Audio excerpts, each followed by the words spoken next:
दो राजकुमारियों की कहानी। एक बार की बात है, एक राजा रहता था। जब उसकी पत्नी मर गई तो राजा के पास दो छोटी लड़कियां रह गईं। अपनी पहली पत्नी के गुजर जाने के बाद उसने फिर से शादी कर ली। उसकी दूसरी पत्नी अपने सौतेले बच्चों से घृणा करती थी और अक्सर उनके साथ क्रूरता करती थी। राजा ने कभी भी उनकी देखभाल करने की जहमत नहीं उठाई और इसके बजाय अपनी पत्नी को उनके साथ जैसा चाहे वैसा व्यवहार करने दिया। इसके परिणाम स्वरूप बेचारी लड़कियां बहुत दुखी थीं। उनमें से एक ने एक दिन दूसरी से कहा, चलो अब और देर नहीं करते, झाड़ियों में चले जाते हैं, क्योंकि यहाँ कोई परवाह नहीं करता कि हम जाएं या रहें। परिणाम स्वरूप वे दोनों जंगल में चले गए। वे अंततः एक लंबी यात्रा के बाद एक शानदार महल में पहुंचे। राजकुमारियों में से एक ने दूसरी से फुसफुसाते हुए कहा, जंगल के बीच में यह शानदार महल केवल उस भयानक राक्षस का हो सकता है जिसने इतने लंबे समय तक हमारे लोगों को नुकसान पहुंचाया है। हालांकि अभी घर पर कोई नहीं है। चलो अंदर चलते हैं और देखते हैं कि हमें खाने के लिए क्या मिल सकता है। परिणाम स्वरूप वे राक्षस के घर में घुस गए और उन्हें बहुत कम चावल मिले। जब राक्षस और उसकी पत्नी घर पहुंचे तो उन्होंने अपना खाना भी पूरा नहीं किया था।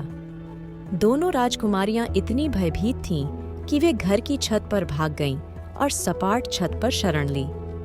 एक राजकुमारी ने इमारत के आंगन को देखा, जबकि दूसरी ने विस्तृत ग्रामीण इलाकों को देखा। दूसरी ओर राक्षस और उसकी पत्नी अक्सर छत पर जाते थे। दोनों राजकुमारियों के पास भागने के अलावा कोई विकल्प नहीं था। वह मकई के डंठलों के पीछे छिप गए, लेकिन यह उन्हें लंबे समय तक सुरक्षित रखने के लिए पर्याप्त नहीं था। जब राक्षस घर में दाखिल हुआ तो उसने चारों ओर देखा और अपनी पत्नी से कहा, किसी ने फर्नीचर को फिर से व्यवस्थित कर दिया है और अब सब कुछ अलग जगह पर दिखाई दे रहा है। क्या यह कुछ तुमने किया है पत्नी? मुझे नहीं पता कि यह सब किसने किया होगा, उसने टिप्पणी की। कोई चावल भी तैयार कर रहा था, राक्षस ने कहा। क्या तुमने चावल बनाया पत्नी? नहीं, उसने जवाब दिया। यह मेरी गलती नहीं थी। मुझे नहीं पता कि यह किसने किया। कोई आया है। मुझे मानव मांस और खून की गंध आ रही है। उनके पाए जाने की क्या संभावना है? बेकार की बातें, पत्नी ने टिप्पणी की।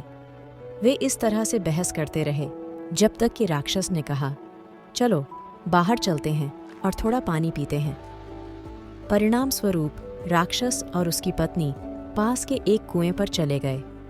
उन्हें राजकुमारियों ने देखा जो हवेली की छत पर थीं। दो राजकुमारियों में सबसे छोटी एक प्रतिभाशाली युवती थी। मैं अब कुछ ऐसा करूंगी जो हमारे और सभी के लिए बहुत अच्छा होगा, उसने अपनी बहन से कहा जब उसने राक्षस और उसकी पत्नी को कुएं के पास देखा।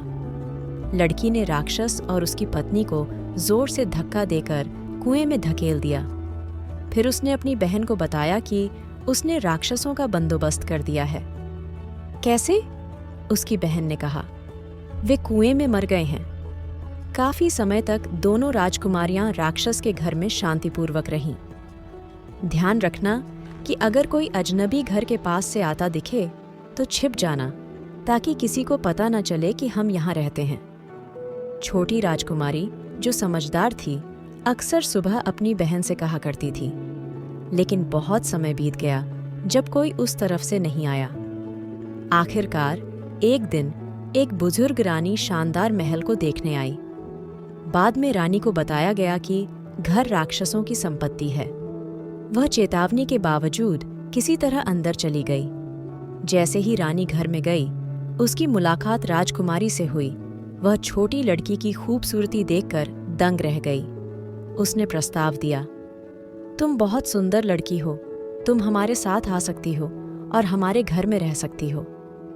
रानी ने आगे कहा कि वह अपने बेटे की शादी उस सुंदर छोटी लड़की से करके खुश होगी। राजकुमारी ने मना कर दिया। उसने कहा, मुझे अपनी बहन का इंतजार करना होगा।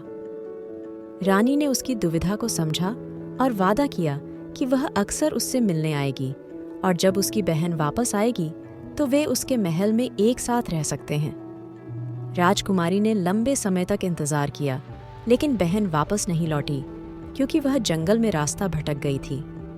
और एक दिन उसने आखिरकार राजकुमार और रानी के प्रस्ताव को स्वीकार कर लिया। उसने रानी के सबसे बड़े बेटे से शादी की और खुशी से रहने लगी, लेकिन उसे अपनी बहन की बहुत याद आती थी। एक दिन सबसे बड़ा राजकुमार और उसका छोटा भाई शिकार के लिए उसी जंगल में गए। जब वे शिकार कर रहे थे तो छोटे भाई की मुलाकात एक बहादुर और खूबसूरत महिला से हुई जो जंगल के बीच में अकेली रहती थी। उसने महिला से पूछा, तुम इतने गहरे जंगल में अकेली क्यों हो? वह महिला कोई और नहीं बल्कि राजकुमारी की खोई हुई बहन थी। उसने अपनी पूरी कहानी बताई कि कैसे वे अपनी दुष्ट सौतेली माँ से भागे और कैसे वे राक्षसों के घर में रहते थे। फिर उसने बताया कि उसने अपनी बहन को खो दिया है।